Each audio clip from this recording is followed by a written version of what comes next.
the same age as him. You know, what the hell's wrong with him? I don't know. Even Turkey said, I'm shocked. His Excellency said to me, I'm shocked Mike Tyson didn't want to fight you. I'm shocked myself. But I'll tell you what, I must have a presence, a Gypsy King, mustn't it? Gypsy King's dad. He's fighting the middleweight instead of me. Jake Paul and Tyson. So that's what I'm saying. I'll fight anybody. I'm not bothered, but let's get me paid. But pay me what I'm worth. You can get killed, can't you? But listen, I'm willing to risk my life for the right fight, you know what I'm saying? And the right fight is him, Mike Tyson. Listen, grow up hair. Can I ask one more question?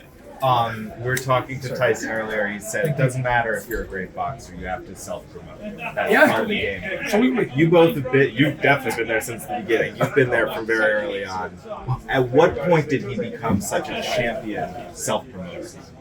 Well, you know, again, you either got it or you haven't you? And like I said to him from the small boys, if you can't present yourself properly and make people interested in what you say, where you going?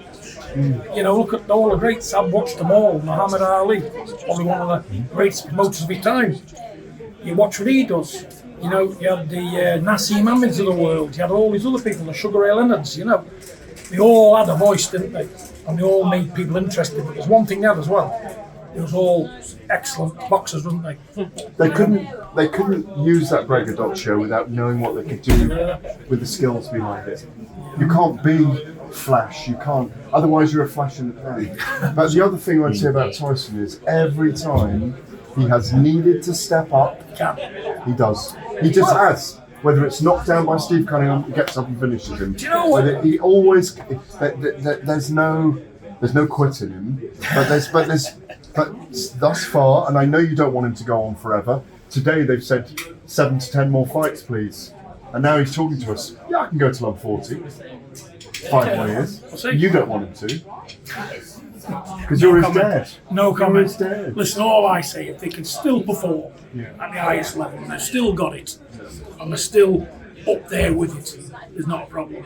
But if you see your son or a fighter start to decline, you step in, don't you? Yeah. If you're a father worth your salt. Absolutely. You know, because don't get me wrong, everybody's here on a paycheck. I don't get anything because I don't want anything. What I do want is my son to keep winning. And when I see a decline... And healthy. So when I see a decline, he's got 8 children, will have soon, he's got to think about them as well. His life after the boxing, enough's enough. But like I say, if you can still perform at the highest level and I still see quality, there's no problem. But when you see a decline, it's over. And I think that will be the case. When he's boxing now and you're there and he's in a fight, are you literally with him? No. What do you go through? I ain't going through nothing really, because I've been there a lot of times before, but I'm just looking to see if that quality's still there.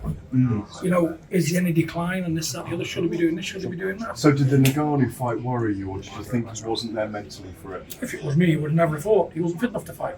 Yeah. I don't know what they've been doing. Must have been training in the baker somewhere, you know, so at the end of the day. What was he training on? Cream cakes and pasties or something? Well, it is. You've got to put the work in. And I think we discussed it earlier. He thought it was an exhibition. You know, and then he changed it to a real fight. He didn't know where. It was more confusion than anything else. But in this game, I know one thing. You've got to be strong and fit and endurance. But he still found a way in that fight. Yeah. In a difficult fight it was in the end. He should never have been. Yeah. Ridiculous, to be honest. But I don't know.